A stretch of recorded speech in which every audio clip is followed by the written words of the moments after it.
Good morning. So let us start the new chapter, chapter 5, last chapter.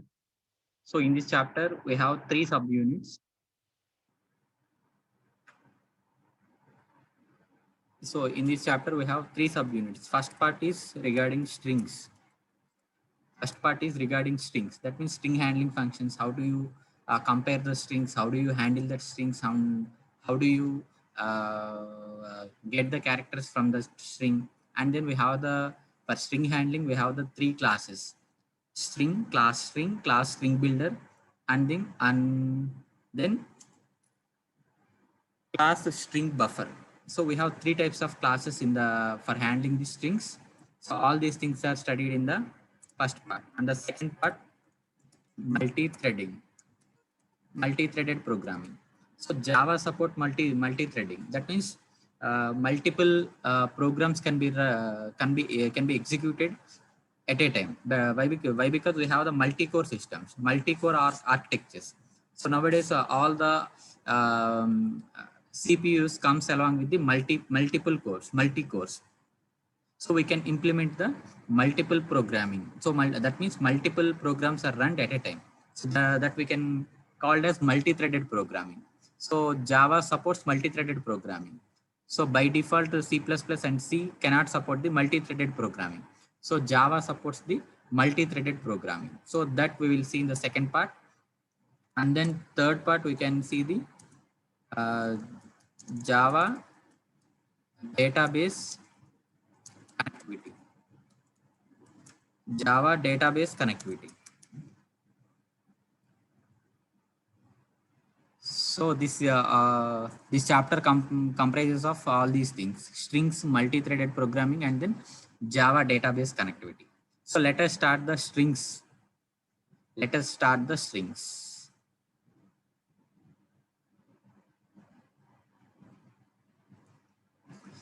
So string handling in Java. How do you handle the strings in Java? So what do you mean by a string? So what do you mean by a string? So a string is nothing but a collection of characters. Suppose I am writing the Java is object oriented programming. Java is object oriented programming. So this is a string. This is an example of string. So string can be represented with double quotes. So string can be represented with double quotes. So any content placed within the double quotes is treated as string. So this is a string. So a string typically consists of a collection of characters. So a string is nothing but a collection of character. So a string consists of characters. J character 1, A character, B character, A character. So all these letters are named as characters. So in general, we have the for handling the characters or for handling the alphabets, we have only single data type, that is char. We have only single data type, that is char. So char is a data type. So if you want to define any variable x of type char is equal to, so a. So you can declare the character type variable as like this, single quotes. Single quotes. That means single character. So single character can be placed within the single quotes. Within the single quotes. That is all about the char data type. So we don't have the string data type. We don't have the mechanism to handle the multiple characters. We don't have the mechanism to handle the multiple characters. That means collection of characters. So we have various types of data types. So predefined data types, primitive data types, as well as non-primitive data types. Char is a primitive data type. So whereas if you want to handle the strings, we don't have the data type. So there is a class for handling the strings. So there is a class for handling the strings.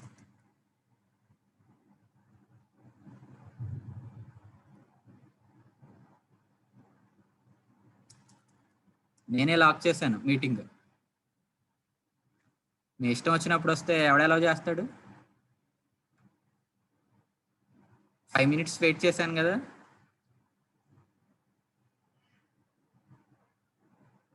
రోజు 10 minutes waste అయిపోతుంది.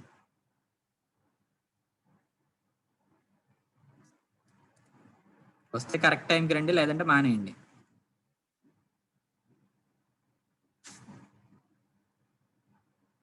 So ఏం చెప్తున్నా, string. So string is a data type. String is a non-primitive data type. That means we don't have the we don't have a data type to handle the collection of characters. In Java supports only single characters, single character, that is char data type. That is char data type. So we don't have the string data type. So we have the string class. So string is a class. So we can have the class names and interface names as data type. So that can be named as non-primitive data types. So we can have the data type as like this: string s1 is equal to string s1 is equal to Java is object oriented programming. Here we have semicolon. So this is the syntax to this is the syntax for handling the or initializing the string values. So here string is a non-primitive data type. Char is a primitive data type here. So string is a class name. So here string is a class name, not a keyword here. String is not a keyword. String is a class name. String is a class name here. So remember this. This is not a data type. This is a non-primitive data type. String is a non-primitive data type. So it is a class name. String is a class name.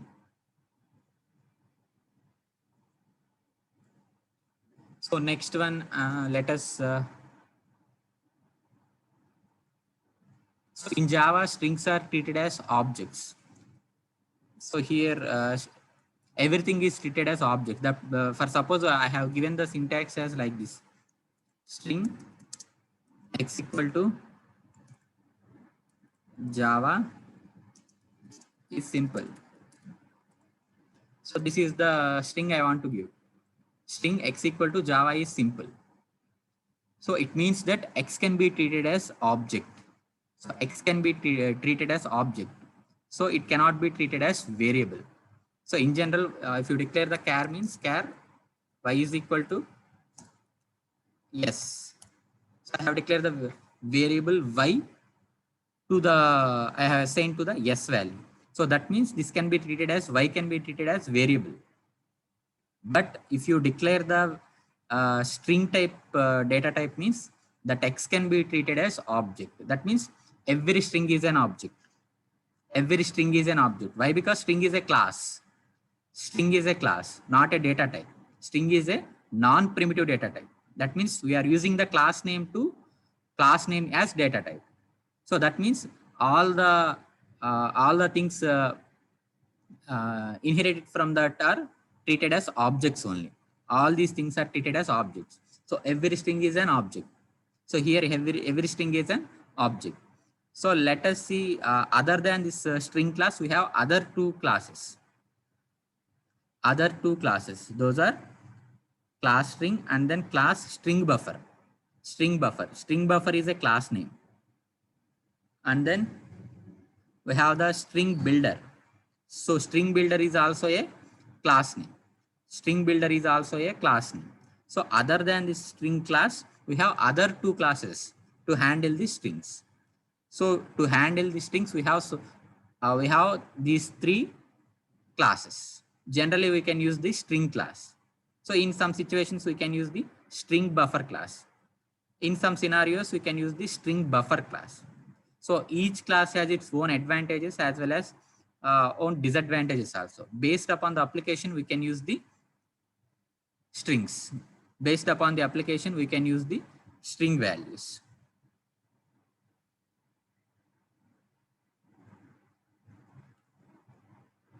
So these things are all about the classes. So all these classes are placed in the language package.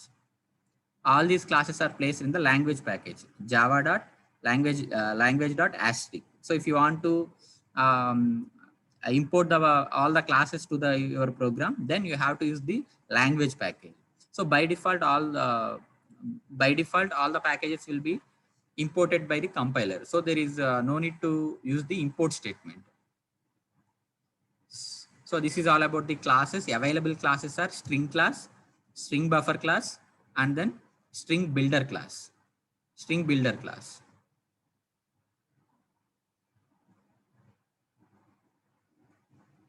So let us see some examples. So how do you define an string object, and how do you initialize that string value? So let us see some examples regarding this. So let us see this example. This is the syntax for creation of a string. So already you know this. So string is a class name. So here object is str1. So we are initializing that object value as ABCD. So you have to place the double quotes. We have to place the double quotes and ends with the semicolon. So this is the syntax for initializing a string value by using the class string. By using the class string. So this is one method to initialize the string value. So there are other method also. So let us see this. Let us see one more example. String, hash name, str2, object name. We are assigning the object to bell. So we have to place the double quotes. So this is the class string. This is the string object. These are the sequence of characters. That means collection of characters. So sequence of characters is known as string. So in order to handle this sequence of characters, we need a class. We need a non-primitive data types. We need a classes or interfaces. So available classes are string class, string builder class, and then string buffer class. So this is the syntax. Suppose if you want to define the single character means we can use the char data type.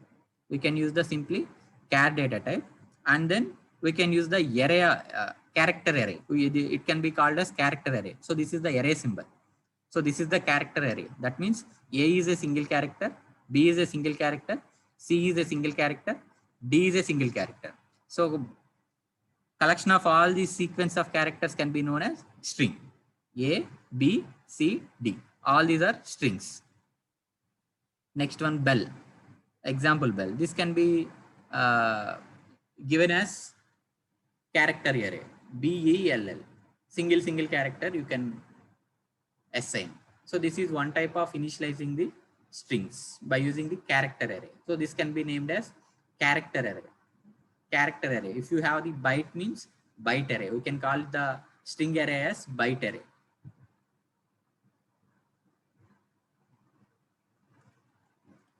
So next one, so we have some more examples. Let us see.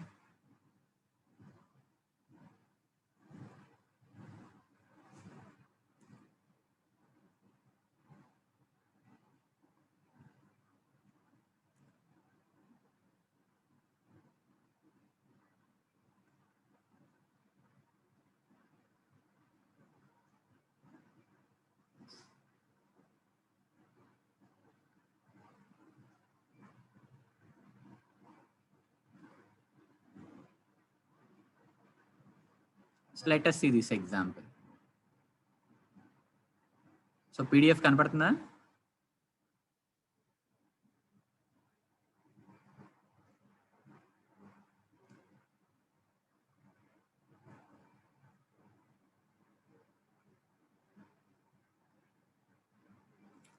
So ఇక్కడ చూడండి. So this is the another way of initializing the variables.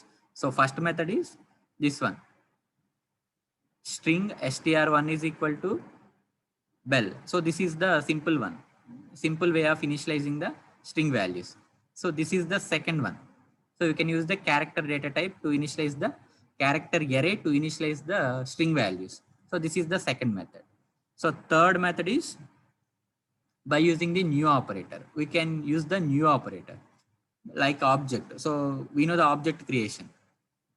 So creation of object, class name space object name is equal to new space class name, class constructor. So that is the syntax for creation of object. So we are treating all the strings as objects. That means we are creating the object. So by using this syntax also we can create the strings. So here class name is string. So here string name is str, and then is equal to new operator. new operator, and the constructor name is string. So in this constructor, we are passing the string value. So we are initializing the string value in the constructor. In the constructor, ABCD or bell, anything you can pass through this constructor.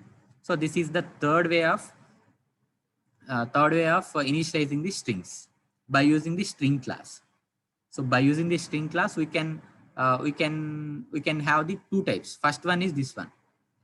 First method is this one. Second method is this one.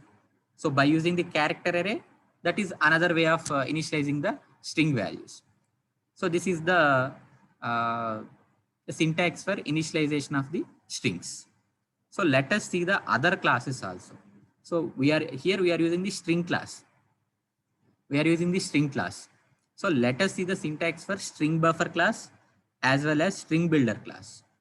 So these two classes are also used for the initialization of the strings as well as handling of the strings. So strings can be handled by using the three classes. First one is string class. Second one is string buffer class. Third one is string builder class. So we have three classes. Three classes are available in the language package to handle the strings. For simply, we can use the in general simple purposes, we can use the string class. For threading, multi-threaded programming based upon the situations, based upon the applications, we can use the string builder class as well as the string buffer class. String buffer class as well as the string builder class. So this syntax also same, similar to the object creation only. So here class name is string buffer. Here class name is string buffer. Object name is buffer string. And then new operator. And then constructor, class name, string buffer. So the constructor can pass the string value, ABCD, that can be given in the constructor value. So same syntax can be followed here. String builder also. For string builder also, you can use the same syntax. So this is the object name, class name, object name is equal to new operator, constructor. So through this constructor, we can pass the string value. So this is the usage of the class string, class string buffer, and then class string builder. So these are the syntaxes to initialize the string values. So we can use the either of all these cases, all these syntaxes. So simple thing is like this. Simply we can initialize the string as like this. String str string name is equal to some string value. So this is the convention, traditional convention we can use for the strings. So this is also we can use. So based upon the application, we can use the string builder class as well as the string buffer class also. So these syntaxes are similar to the object creation. So next one, let us see the storage of the strings. So Java uses the automatic storage. So we have two data structures to store the strings. So in Java, we have two data structures. First one stack, second one heap. First one stack, second one heap. So these two data structures are used to store the data and then as well as retrieve the data. So stack can be used to save the program. Stack can be used to store the program. So heap can be used to store the objects or variables. So heap can be used to store the variables. Whereas stack can be used to store the programs as well as heap can be used to store the variables. So in order to store the variables, Java uses the heap data structure. So in order to store the entire program, Java uses the stack data type, stack data structure.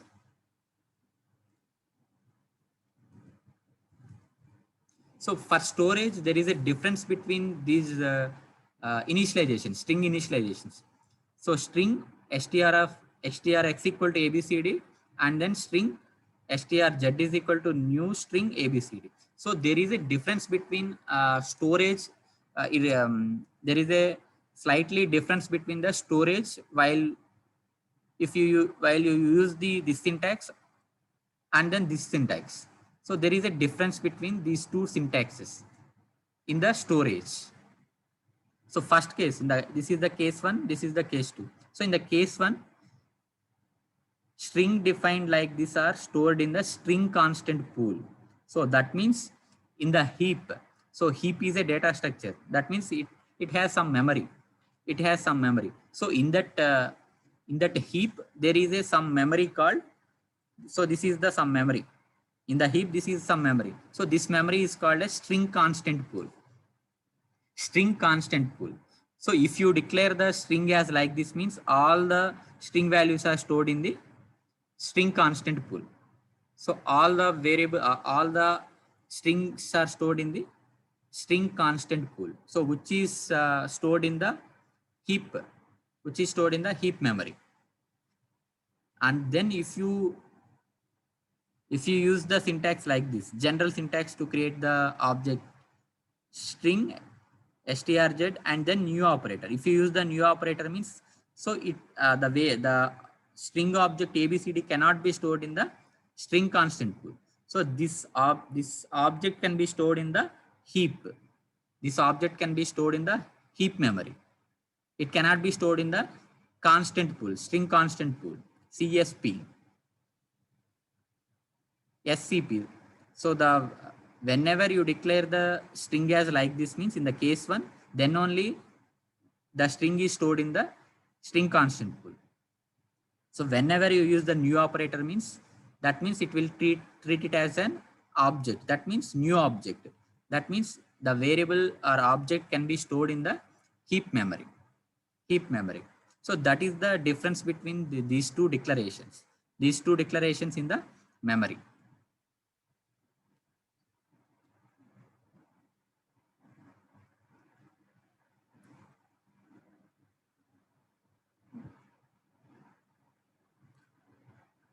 So let us see this, visualize this with a figure.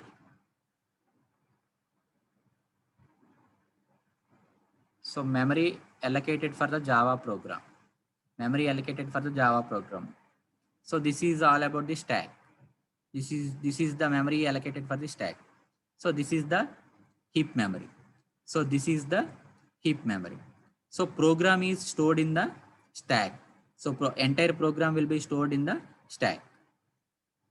So in the heap memory, variables are stored in the heap memory. Variables are stored in the heap memory. So in the heap, there is a portion of the memory called as string constant pool. String constant pool. So this is the string constant pool. See this one. So this is the string constant pool. That means string constant pool is a some memory allocated to store some values, some pool of strings. To store the strings, we can use the string constant pools. So other than this, all the string values are stored in the heap memory. So let us see the difference between string constant pool and then heap memory. So what happens when you give the same value? That means let us see the example. You will get to know.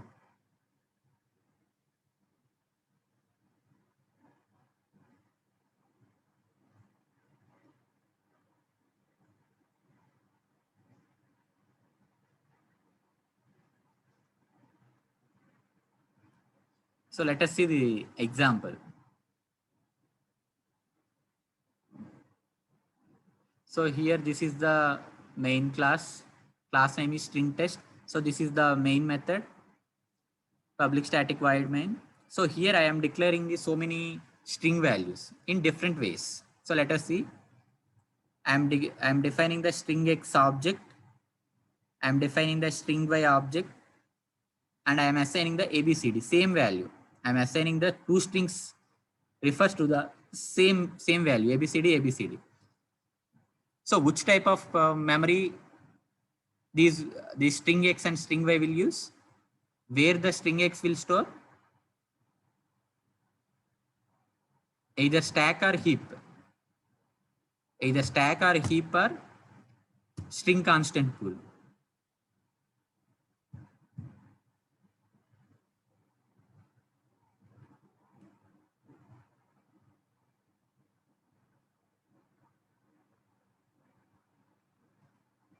So if you declare in this fashion, all the string values are stored in the string constant pool.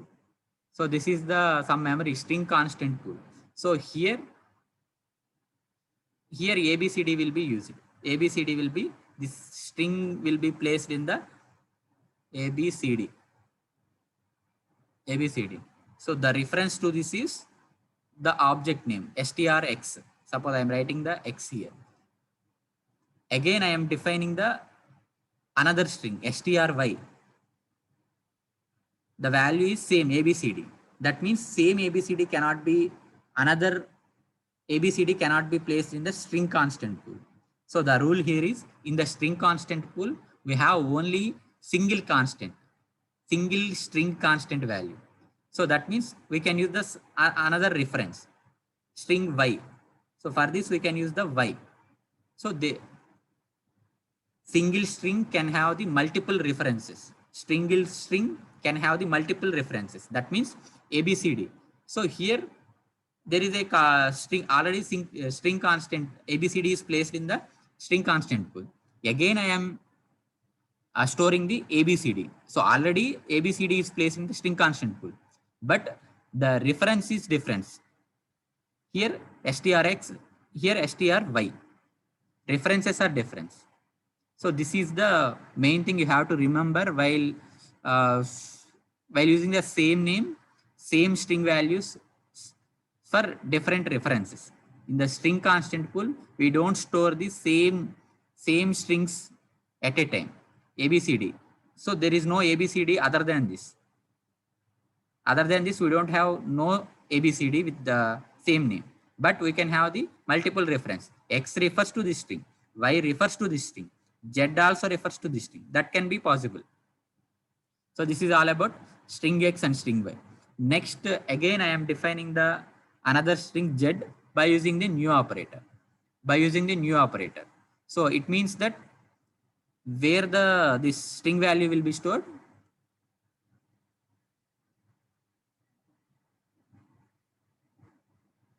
Here, this will be placed in the heap. So let us assume this is the big heap memory. So here, this ABCD will be stored.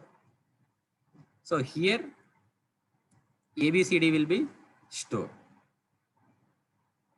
So it refers to, so also give the reference also. It refers to, ABCD refers to string Z. Refers to string Z.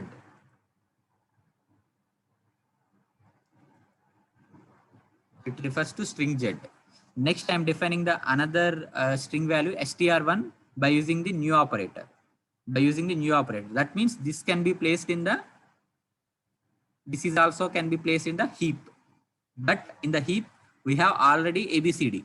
In the heap memory, we have already ABCD.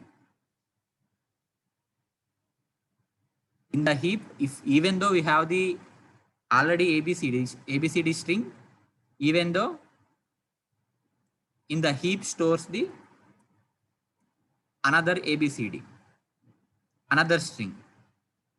Heap stores the another string. So which will refer the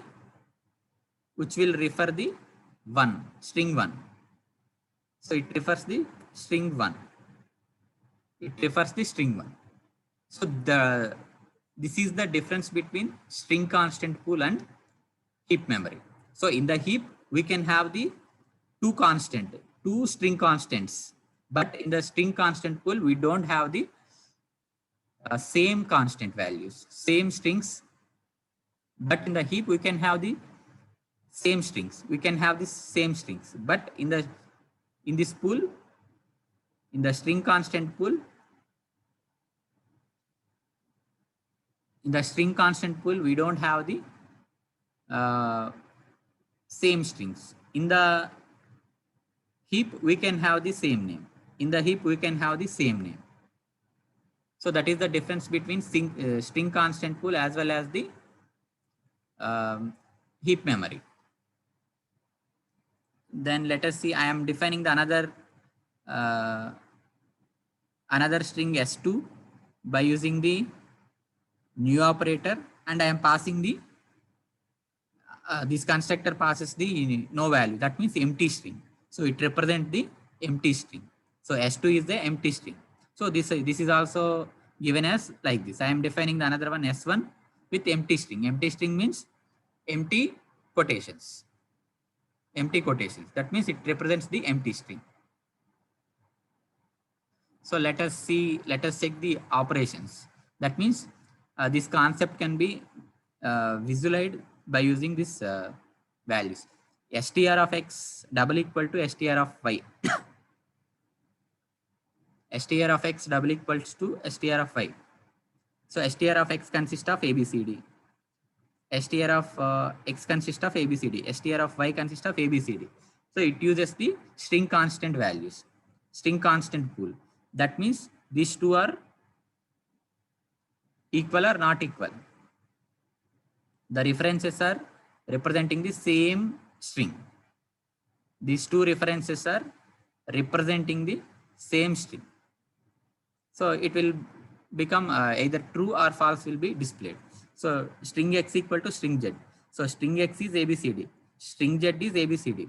But this ABCD is placed in the string constant value pool. But this ABCD is stored in the heap memory. So these two are not equal. False will display. Then str of 1 equal to str of z. Str of 1 is ABCD. Str of z is ABCD. So both are placed in the string constant pool. But these two has two references. These two has two different references. It also shows the false. Then S1 is equal to S2. So S1 is empty string. So this is a string constant pool, but this is a heap memory. It uses the heap memory. So let us see the output. Then I am using the equals method. Equals method. So string x is equals to string z. String x is ABCD. String z is heap memory ABCD. So let us see the output.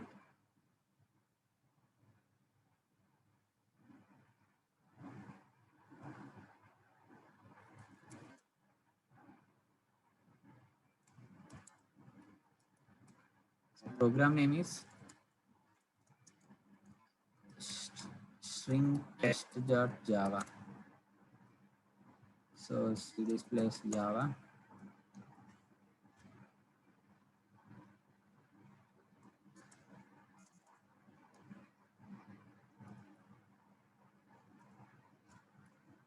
So let us see.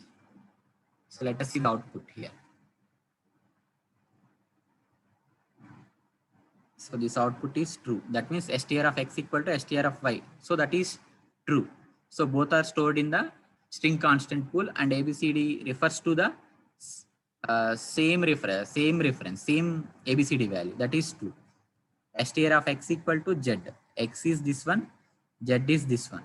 That means that is in the string constant pool. This is in the heap memory. So it displays the false. Then str of 1 equal to z. So 1 z. So 1 equal to z. 1 means heap memory. Heap memory. Z is also heap memory. But it has two different references.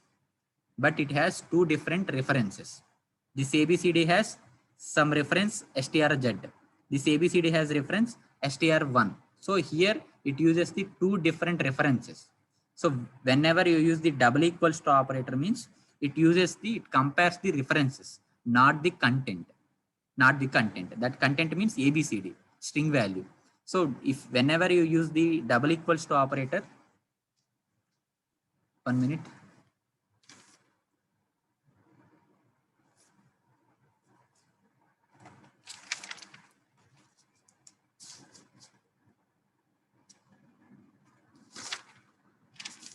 So whenever you use the double equals to operator, it only compares the references. It doesn't compare the contents of the string. It doesn't compare the contents of the string. It compares the references. So str of 1 is one reference. Str of z is another reference. Str of 1 stores the ABCD. Str of z stores the ABCD only. But whenever you use the double equals to operator means it does not compare the contents of the string. It compares the references only. So that's why it represents the false. Both are not equal. Then S1 equal to S2. S1 is the empty string. But S2 is stored in the string constant. That is false. Here see x str of x equals to strz.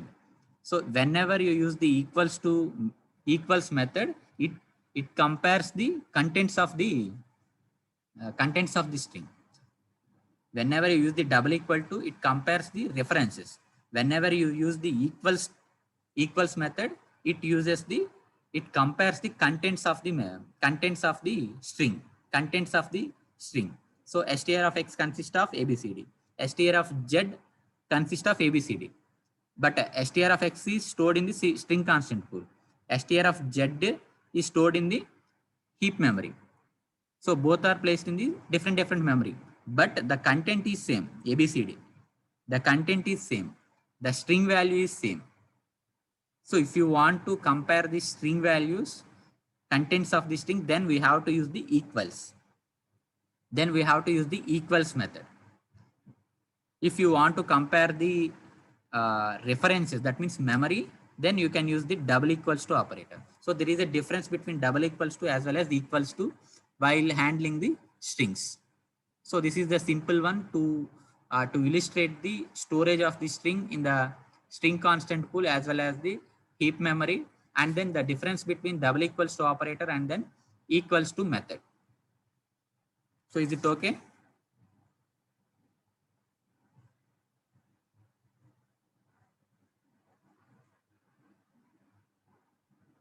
So S1, S2. So S1 stores in the string constant pool.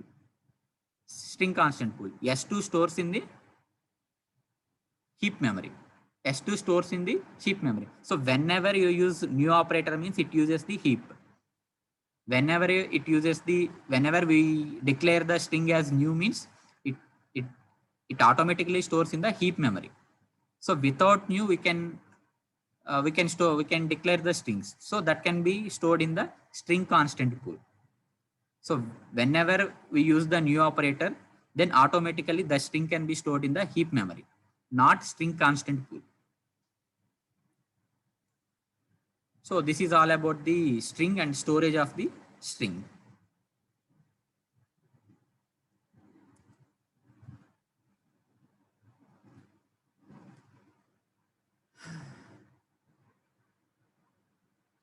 So next one.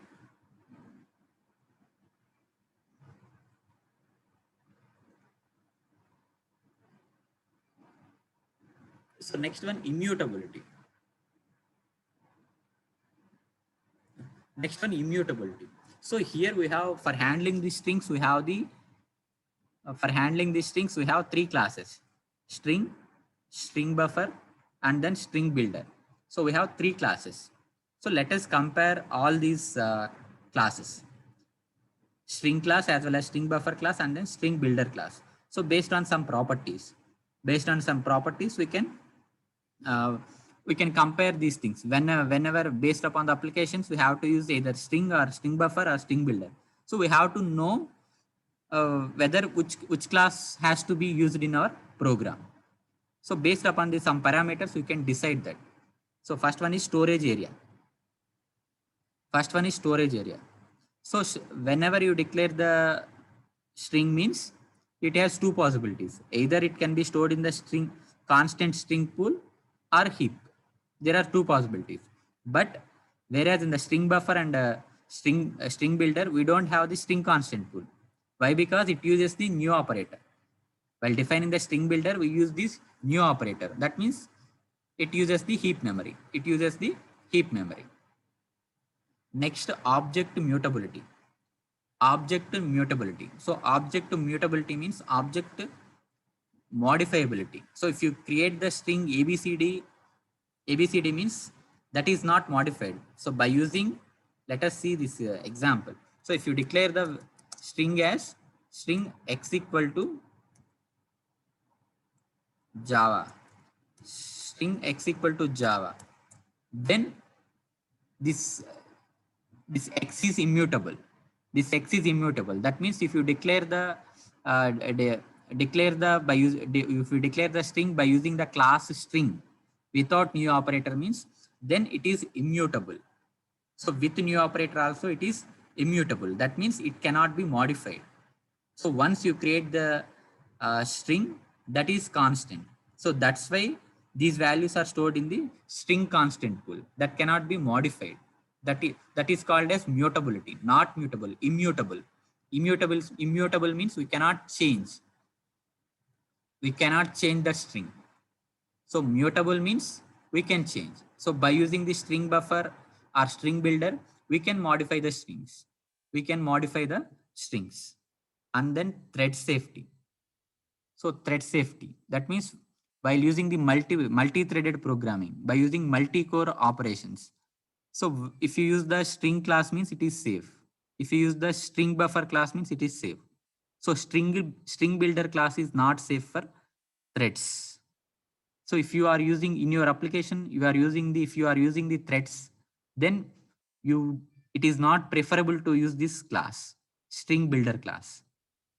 So then in that case, in that situations, we have to use either string class or string buffer class. So in threads, we cannot use the string buffer class. Then performance. So performance means how fast the program will execute. So by using the string means it is fast. So string buffer operates slowly. Even though it is a thread safe, but it operates slowly. So string builder executes fast.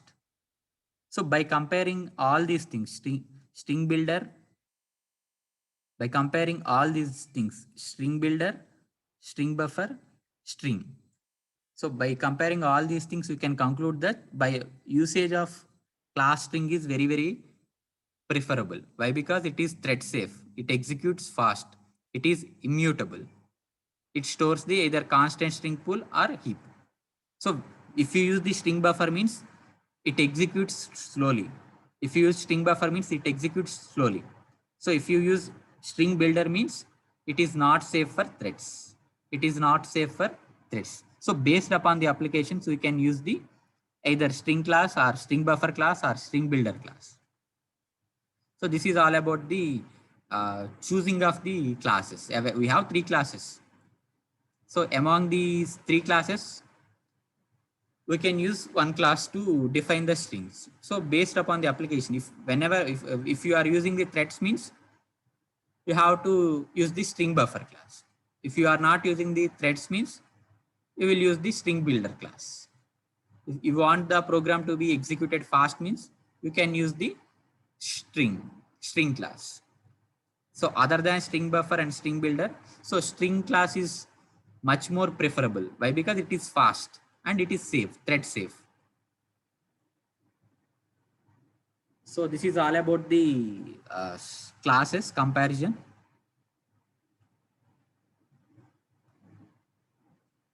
So next one, let us see the interface, one useful interface in the strings. So there is an interface called char sequence. So there is an interface called char sequence. Char sequence. Char sequence is an interface which will be implemented by the string class. So we have said that string class, string builder class, and string buffer class. So all these string classes will implement this interface. Char sequence. Char sequence. So char sequence is an interface which has some methods. So those are caret method, length method, char sequence method, subsequence method, and then toString method. So char sequence is the interface which has some methods, 4 methods, mainly used methods 4: caret, length, subsequence, and toString. So let us see the program for covering all these methods. Let us see one program.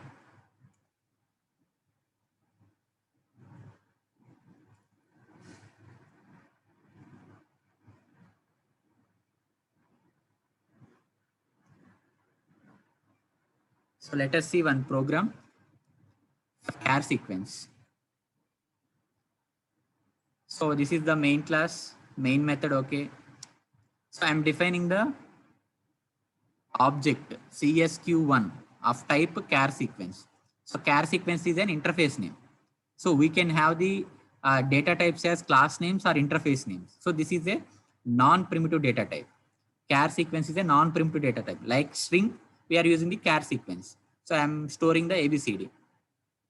So system.out.println csq1.caret.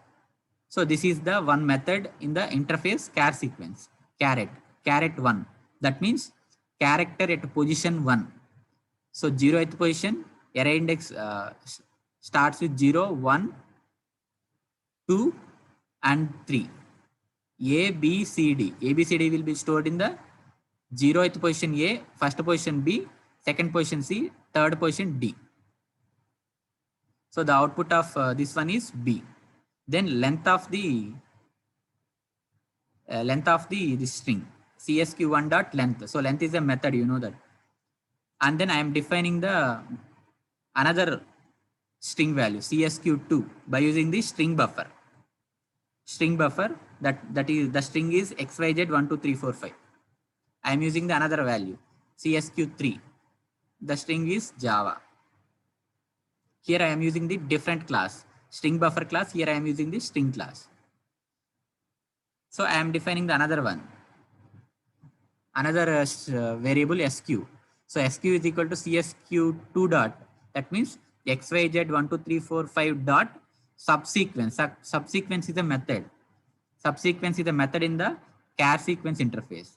That means 2 to 6. It means that so in the entire string from position 2 to 6 will be displayed substring. So this is the string. So substring means starting position and ending position. Second position to sixth position string will be substring will be displayed. So that method is subsequence. So we are displaying all the strings. That is these are the methods in the char sequence interface. So let us see the output.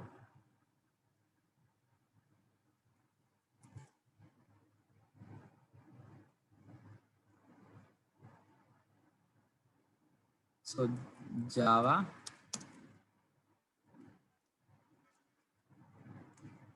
char sequence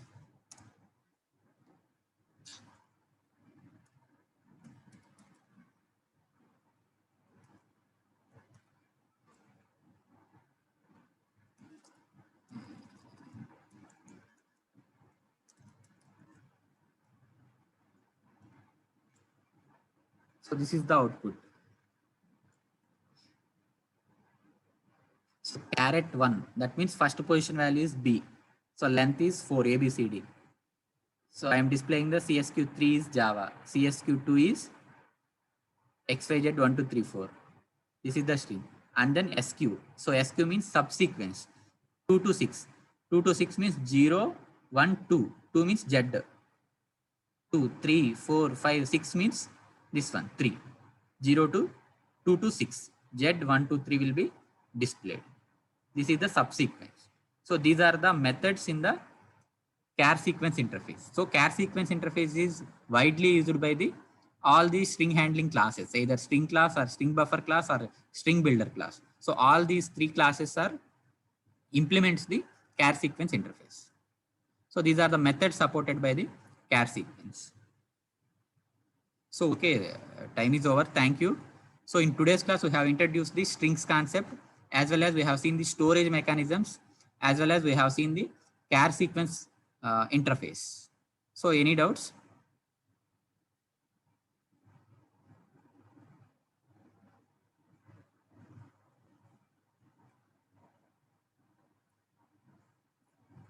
So okay, thank you.